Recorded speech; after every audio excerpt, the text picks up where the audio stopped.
السلام علیکم۔ Asia 41 news کے ساتھ میں ہوں آپ کی میزبان زینت سجاد۔ خبر شامل کرتے ہیں جھنگ سے۔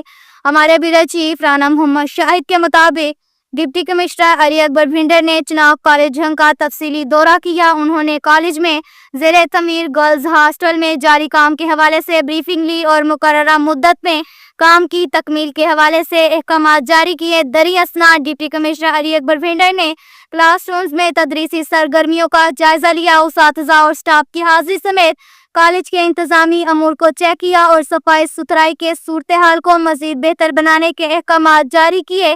اس موقع پر ڈپٹی کمشنر نے گفتگو کرتے ہوئے کہا کہ تعلیمی اداروں کو دور جدید کے تعلیمی تقاضوں سے ہم آہنگ کرنے کے لیے ٹھوس اقدامات کیے جا رہے ہیں۔ وزیر اعلیٰ پنجاب مریم نواز شریف کی خصوصی ہدایات کی روشنی میں اسکولوں کی مانیٹرنگ اور تعلیمی امور کی بہتری کے لیے منظم حکمت عملی پر عمل پیرا ہے تاکہ معیاری تعلیم کا فروغ تسلسل سے جاری رہے۔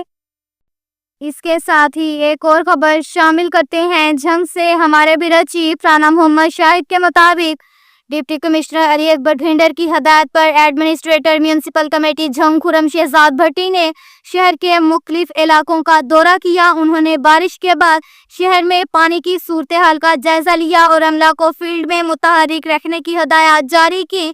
انہوں نے فیلڈ سٹاف کو پابند کیا کہ بارشی پانی کے انخلاء تک مشینری پوری طرح متحرک رہے۔